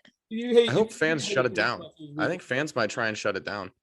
I know. Well, what if they remade it with like instead of Marty McFly, it was a female lead? Like that'll probably make Martha McFly. Oh, that would trigger so many people. Oh God, I don't know. Yeah. Those fans are like they're crazy to me. But I mean, they got the movie they wanted. I actually enjoyed Ghostbusters Afterlife. I wouldn't like rush to see it again, and it won't be my favorite movie of the year. But like, it's made for. Would you consider it a comedy, or is it more like a family fun action adventure? It kind of is a good mix of like. And it's weird to say this, because so many people don't like the second one. It's a good mix of the first two, but it also kind of like leans in on that cold, like a little bit of like the Stranger Things vibes is kind of in it too. Like it really plays on like that kind of, even the look of it. Like it's just like, it really wants to remind you of things that you love. So like you love Ghostbusters. Like I mean that leading. Do you like Stranger Things? Kid is never going to live down Stranger Things though either. That kid is going to be typecast as a Stranger Things type character. That whole cast forever. I think Millie Bobby Brown's the only one I can see like doing other stuff that's like way different from Stranger Things, and I think she's already kind of done that. Because this guy's now done Ghostbusters, It, and Stranger Things, right? So it's he's like the kid he's the leader of like the nerdy friend group. That's him. That's what he will always poor be. Kid. Yeah. This poor kid, he probably just saying yes to everything that comes his way right now. Well, the thing is, I mean, if you're a 18-year-old, 19-year-old, or maybe even early 20s, someone's like, hey, do you want to be in the new Ghostbusters? You're like, yeah, I will definitely get paid a couple million to be in Ghostbusters. Do you think he's seen the original though? He's so young. He probably has. I would have said they probably made him watch it. Paul Rudd on set was like, you better see the original before you come here. Oh, and Paul Rudd also great. Since we shouted him out a lot last episode, like it's hard to dislike Paul Rudd. He kind of fit in perfectly with the whole like humor of like what they try to do with like the first movie and even the second one. Like you could tell that he knows his Ghostbusters and he kind of knew exactly what they wanted. He was very good in it. I can see that. But yeah, good for them and good for the fans. They get their movie. Hopefully they're happy now. They won't. I will say this: when I put the question on G-Reels about whether or not we're too hard on the 2016 one, and most of the people, even though there was like 40 comments, and most of the people, there were a couple that were like, movie's garbage, but most people said that I think in retrospect, people were way too hard on it. Yeah. And that like one guy even wrote like, it may not be the best thing ever. It was entertaining in the moment, but I really wish people would stop acting like the movie killed their fucking dog. Like, I agree. Yeah. Like people are acting insane, but that's how people were acting in 2016. That's what I'm saying. It was more about the year than it was anything. There was so much hate going around. People were so hateful at that time. A Like, single oh my frame of God. film. Like, And everyone was getting canceled, and then they were like, "We're gonna cancel Melissa McCarthy." I'm like, "Oh my God!" Just because she was in a movie. Because Leslie Jones got a lot of the brunt of some not nice comments. And she was the best part about that movie. Very racial and very like really mean, and like, it's just like the internet is just, it can be a great place. It can also be. Wait, why did Leslie get a bunch of flack? She like, some people thought, like fans, no, I don't even call them fans. People that chose to see the movie that didn't like it thought that she was. I'm trying to say this without sounding offensive. They were like complaining about how like she was basically like so loud in your face, and then I kind of leaned in on comments like talking about her race and like all this other stuff. So like it got very personal, and then it got personal about her looks, and then like all this other. It got really damn bad. The one person who kind of got out, well, two people that got out of that movie unscathed. Kristen Wiig. A little bit her, but even though like a lot of people thought that she was too subdued, like she wasn't as funny as she normally is, but that's because she was playing the straight person amongst the cast. Like she was the serious one. But Kate McKinnon actually got a lot of good feedback from people. She was funny. I think she's the funniest girl in the movie. Damn, these women can't catch a break. You're either not pretty enough or not funny enough. Yeah, and then Chris Hemsworth. Has anyone ever heard anyone say like who is funnier, Bill Murray or Dan Aykroyd? No, not or Harold Ramis. They were just no like, one asked. They were like, no one puts them in a ranking. I know. And also, yeah, is Harold, are girls lining up for Harold Ramis? No. Also, I need to make a correction on the last podcast. I did say that he was from St. Louis. He is not from St. Louis. He's from Chicago, and he went to college in St. Louis. Gotcha. Yeah. So just a little fact check myself. He's like, I'll be doing homework on the break in between episodes. Did Harold text you and he's like, hey, I listened to your podcast. I'm actually not from St. Louis. No, I was like, his I was agent curious reached out where to he you. went to high school because he has a star on. There's this area of St. Louis where there's stars for these celebrities that have come out of St. Louis, done something here, like Scott Joplin, Maya Angelou. There's a bunch of stars, and Chuck Berry and Harold Ramis has one. So Gotcha. And by the way, in order to do that, he would have to reach out from beyond the grave because he's not alive anymore. So just so you know. He came to me in a dream. No, his estate was like, I hear you're spewing rumors about Harold. I like the idea of him coming into your dream. He's like, you have to correct what you said last week. He's like Casper. Casper. He's like creeping around the corner. All right. So since it is Thanksgiving this week and the episode is coming out on Thanksgiving, we're gonna wrap things up with we're gonna give you our top 3 family films. They can be comedies, they can be dramas, like anything that reminds you of family in general. Like I almost put Fast and the Furious on my list, and I was like, that's kind of not. I mean, it is about family, but I did put it on my list. But anything that kind of represents that's kind of what we were going with. We're all going to start at 3 and then work our way up. And since in the spirit of letting ladies go first, B-Cats, what is your number 3? Wait, so Brittany, did you do holiday movies, or did you just do 3 movies that kind of reminded you of being with your family, like movies that your family loved, watching? Because I mostly did just like movies that I like to watch with my family when we're all together for the holidays. So is a holiday. Yeah, theme. I did the same because I usually will watch movies with my family when I'm home. My family's really big into movies, and that's kind of how I got into movies too. But I picked movies that like every time they're on TV, we all enjoy watching them. Okay. Yeah, because there are a ton of Thanksgiving movies. I was gonna make it more Thanksgiving specific, and they're always like Thanksgiving and like holiday Christmas movies. Right. They kind of sometimes blend in the 2 holidays. But yeah, right. If you're watching, if it's the theme or just catching it with your family, that was the idea. Yeah.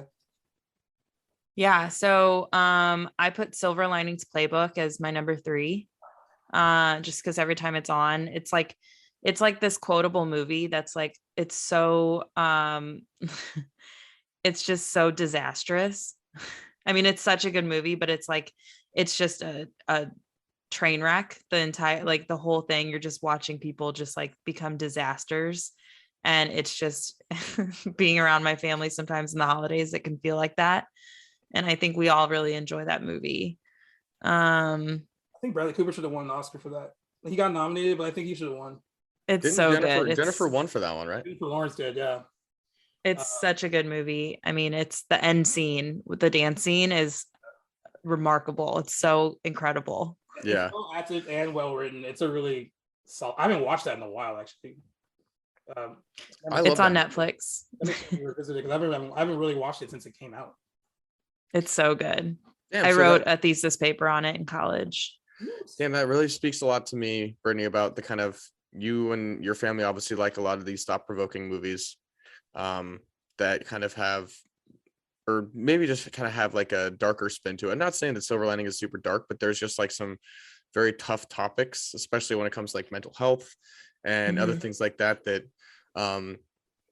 I enjoy to see those with my family, but they're not usually the ones that we like to put on. I mean, I think if I suggested it, they would probably say, oh yeah, like would love to see that movie again or something, but I don't think that's just very interesting to me. I was not expecting that.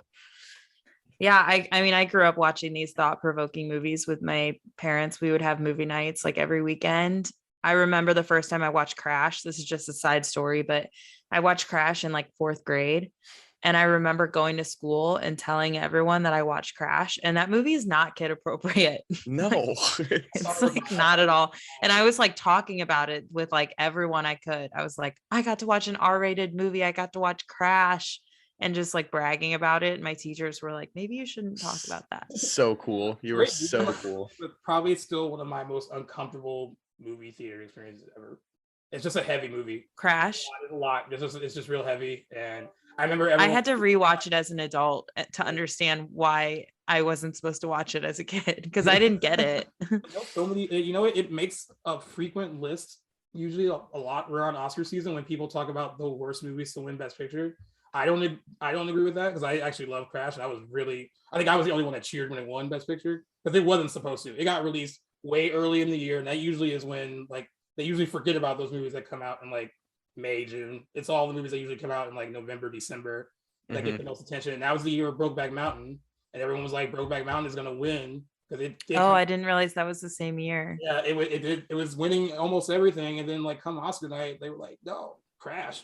And I was like, yeah. And everyone else was like, what? Like, I'm very upset. And it still makes that list of worst pictures to win the Best Picture Oscar, but I don't agree with that. I think it's good. Well, my second movie is a tie, but it's the same writer, so I put them both together. When Harry Met Sally and You've Got Mail. Nora Ephron, I think, is also a national treasure, and she passed away in like 2011 or 2012, but she was one of the best writers. I mean, she wrote such good rom-coms.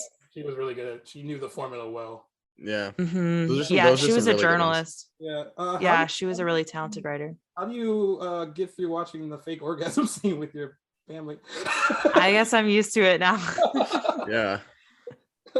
And also when you watch it on TV, they cut that part out. So oh, I see.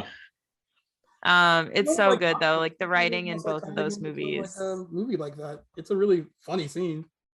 And You've Got Mail just makes me cry. It's up there with Sleepless in Seattle also. Those movies. I've never seen You've Got Mail. You should watch it. It's really good. Tom Hanks and what's the girl's name? Meg Ryan. Yeah. Okay. I'm always a Tom Hanks fan. They're both in Sleepless in Seattle too. Gotcha. I have seen that one. What they wanted, because they're not really together in Sleepless in Seattle until, I guess the end. They're apart. Yeah. Like whatever. Spoiler. But everyone like wanted them in a movie together. Whatever. That came out. It came out in '93 or something. 10-year rule. 10-year rule. 10-year rule. But like everyone wanted them in a movie together, and they kind of were like, okay, we'll do a it made a lot of money at the time. I watched that movie 2 years ago. It is kind of dated now, just because there's a lot of it just feels like it. Yeah. But they're really good together in it. And Meg Ryan used to be like kind of like the queen of those movies. Like everyone talks about Julia Roberts and Sandra Bullock, who are her and Tom Hanks were both in like every rom-com for a while. Yeah. Probably they were considered like some of the most likable people in Hollywood. So like, yeah, like they were definitely it for a little bit. And that, it made a lot of money. Yeah. like they wanted that magic from Sleepless in Seattle because they're like, we want that magic, but we want to see them like have it together on screen, like physically together. Those movies have like a warm feeling about them too, about like being home for the holidays, watching these classics with your family. It's just like a warm, cozy, it's going to have a happy ending. Yeah, it's predictable, but in a good way. Yeah, I agree. And then my top holiday classic that I like to watch with my family is called The Big Chill. And I don't know if you guys have seen it, but I totally forgot about the movie. I think I would have added that. It's a good movie. My mom movie. My favorite movie. It's so good. I could rewatch it anytime it's on TV. Glenn Close is in it. We were talking about her last week. Yeah, I've never seen it either. It's really good. It's like all of these old friends get together in a house, and one of their friends has since passed away, and that's like the first time they're all reconnecting, and they spend this like week in the house. I think it's a week, and they just all hang out and rekindle old things, and it's really cute. Really good music. The movie's known for having a really good soundtrack. Damn, I got some good ones to watch with my family this next week. The soundtrack definitely has some bops on it. I forgot. There's like one scene in particular that they utilize one song really well. I love that movie. Don't spoil it for Owen. Well, I forgot about it. I'm not gonna change my list. All right, Owen, do you want to go? Yeah. So I'm gonna change one of my answers because I added all Christmas movies because that's what I for holidays. You can do all Christmas movies. Yeah. But I am gonna change one because it is probably my parents and my siblings' favorite movie to watch together. It's Get Smart. So I'll put that as number 3. With Steve Which Carell. one? Steve Carell, Anne Hathaway, Dwayne Johnson. I think we quote that movie more than probably anything else, and that's just in our regular conversation. It's just that one's fun. I love the scenes where Steve Carell is fat. I think those are so hilarious. And it's just good dialogue. I think him and Anne Hathaway play off each other perfectly, and it's just probably one of those ones that if it's on, my parents will not turn it off. So it's definitely probably one of the ones that I enjoy watching with them the most and reminds me of them. And anytime I watch it, I think of my mom because she can't stop laughing from it. So definitely one of the good ones. It made a decent amount of money and has a really good cast. I'm just surprised they never did another one. You know what it was? It was a remake. Oh, there we go. Yeah. Like I was surprised. It was an old show. Right. It used to be a show. Yeah. Yeah. I mean, like it made but it was successful. And then you have people like Steve Carell and Anne Hathaway and Dwayne Johnson. You could have made that like into I mean, maybe it's good they don't have to sequelize everything. Franchise. I'm surprised they didn't, though. They could have. I mean, I'll say I'm glad they didn't. That's one of those ones that I don't ever think that, they should have made a sequel because it's just such a good standalone movie by itself. Yeah. But then the second one I will probably say is Santa Claus is Coming to Town, just like the one with Heat Miser and basically where they have to go and get all the Christmas spirit back. That's just a classic one with good songs and cute. I don't know. I love those kind of movies because that ties into my other one, which is my parents' all-time favorite movie and my family's is the Muppet Christmas Carol. That is literally the all-time family movie that we will watch every single year on Christmas Eve. Michael Caine does an amazing job alongside these Muppets. I've never seen it. It's the best one. It's so good. I'm telling you, it's the best one. I, for the first time last year when I was in New York at the age of 35, watched that for the first time. Isn't it good? I had never seen it. And it really does. If you're really looking for like a Christmas movie that kind of captures the spirit of Christmas, it really does. And the songs are really good too. I was like, am I too old? You feel like a little kid watching it, especially when it's like But after all, there's only one more sleep till Christmas, and you're watching it on Christmas Eve. It's just you can't wait. Yeah, I remember my buddy Lance had left, and I was like trying to find something to watch, so I watched that. It was like ending. He's like, "What are you watching?" I was like, "Muppet Christmas Carol. Have you ever seen it?" Don't judge me. Yeah, when I was like 5, why are you watching it now? I was like, I've never seen it. It's actually, I highly recommend it if you haven't seen it, Brittany. It was whimsical. I'm gonna have to watch that. Yeah, it was definitely whimsical. This was before all the Muppet movies kind of became sort of a franchise, I guess you could call it now. I think that was one of the they had one of the more original ones. The original one, and then like what was it, the Great Muppet Caper? I think that was the next one. Yeah. And then they did like the Christmas one, and then there was the there was one where they were like pirates, and then there was one where they went to space. Yeah, there's definitely some and then they kind of rebooted it with like Jason Segel and Amy Adams. Yeah, that's something I think that the Muppets are just they'll survive like everyone loves the Muppets, man. Days, I think everyone loves the Muppets. Dude, Muppets are classic. Yeah, I didn't really watch the Muppets growing up. You never watched the Muppet Show? Not really. Damn. I was watching Crash. I was watching people dying and burning in car accidents. Yeah, you're watching. Those were you watching Crash and like the Crying Game. My parents had a different view. They're like, let's watch Elton John on the Muppet Show. All right, Gaius, you're up. Let's hear yours. All right, so my number 3, I went with the comedy. I went with Meet the Parents. I actually saw Meet the Parents opening night with my mom. I said that. Nice. I don't know. I just think the movie's hilarious still, and like there's something like it's a very quotable movie. It's very quotable, and then Ben Stiller is really good at playing characters that are just like you're just like like everything that's happening to him, you just feel like you feel so bad. Like, you physically are like, why are you doing this? Like, just it's a very Larry David-esque. Yeah, that's good. It's a good way to describe it. And it has like one of my favorite. I love when Robert De Niro is like all upset and he's like talking about the cat. He's like, that movie just makes you sweat. Yeah, he's like, you tried to milk him, didn't you? You sick son of a bitch.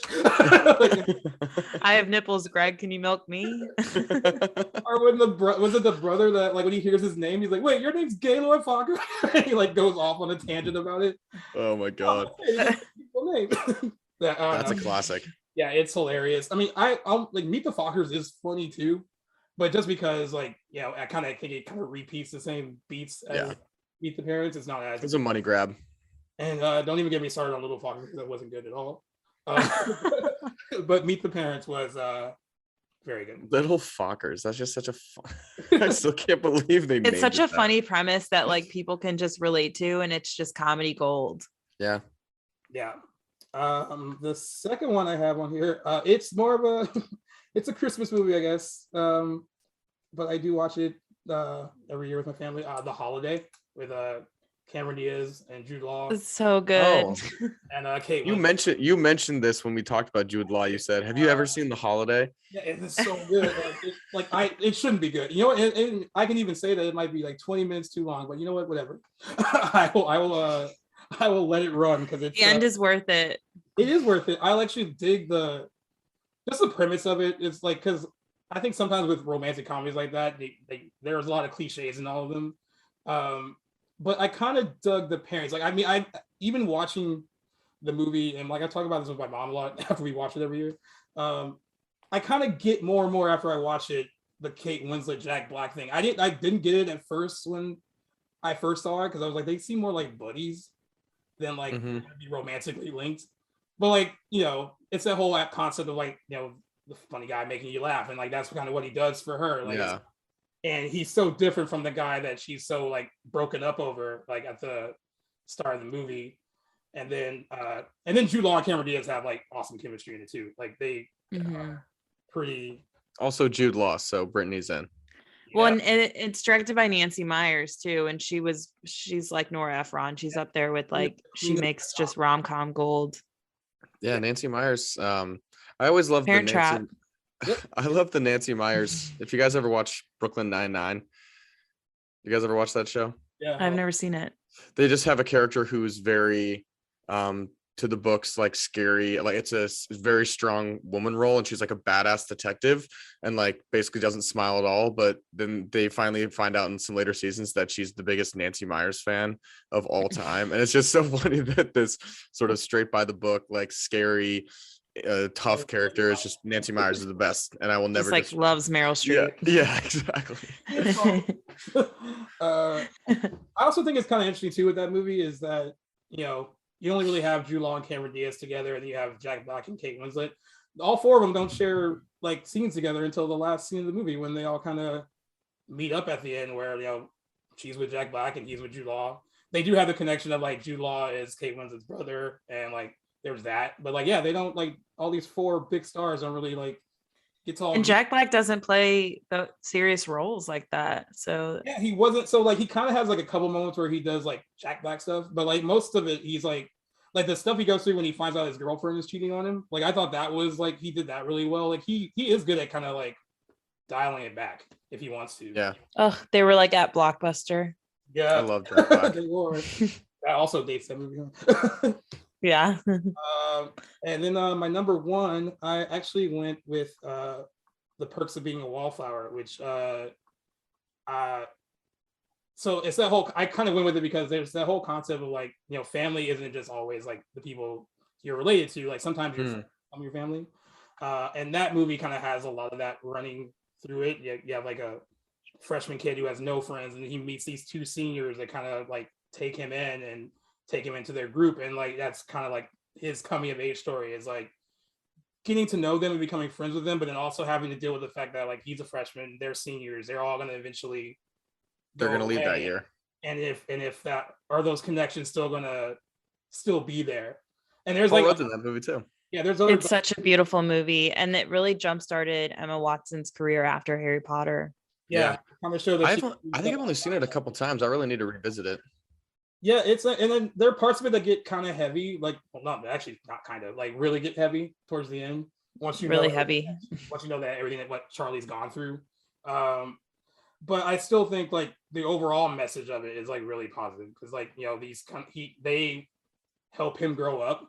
They are kind of like he had nobody, and like you know he was writing letters to someone he'd never like met before he even like met them. And I think the reason that movie does work so well, the guy who wrote the book, he also wrote and directed the movie. So I think that's why that is I think that's why it works so well, because he has like he's completely invested in that story because he knows it so well. It's probably one of the better like coming of age movies I've seen in like years too. It's just a really well done movie, and occasionally I tear up after it's over because it does have some moments that are like really emotional. But yeah, like I said, I think like Logan Lerman was already kind of big in his little age group, and then Ezra Miller, who's now the Flash, that's right, kind of got started there, and then like that was like the big thing with Emma Watson, like can she play someone else other than Hermione, and she proved that she could. And then she did Bling Ring. And then she did the Bling Ring, which kind of like was also completely different from like the Harry Potter stuff. Like I love that movie too. People say I look like Sofia Coppola. I can see it. Yeah, I can see it. I get that a lot. Sofia Coppola. I have to look up again. Yeah, she's a much better director than she was the actress. Don't watch her in The Godfather Part 3 because she's like the worst part about it. But yeah, I thought these were all really good picks though, and I am kind of excited when we do actually do holiday movies because I don't know how I'm gonna pick like my favorite Christmas movies because I love too many of them. The holiday might make. I do too. There's way too many good ones. I'll tell you now. I'm gonna. If any of you say Christmas Story, I'm gonna fight you on it. Oh yeah, it's interesting. We all ended up with the same number. I think we have a Jewish girl amongst us, so I might pick a Hanukkah movie. It's just gonna be like Home Alone, I guess. Yeah. The one where he's lost in New York. Yeah, that one. We'll do that. Yeah. Exactly. But yeah, this has been fun, and yeah, you know, by the time you guys all hear this, it'll be Thanksgiving, so we all happy Thanksgiving, guys. Happy Thanksgiving. And then the only thing we have on the itinerary next time is that hopefully we'll see House of Gucci, and we can tell you if it's campy or great. Yeah, exactly. I'm going for great. And as always, this is a playlist production put on by Playlist. We are on every streaming platform as well as on YouTube. Check us out, and Instagram, Twitter. Always appreciate you guys listening. So thank you, and good to see you, Gaius and Brittany. I always look forward to Mondays, so this is just a good way to start the week. Yeah, you guys I'll be back in LA next week. Yay. Perfect. We'll still be kind of remote, but yay. Yeah. All right, peace out, guys. Happy Thanksgiving, everyone. Yep. Awesome. Bye, Take care, guys.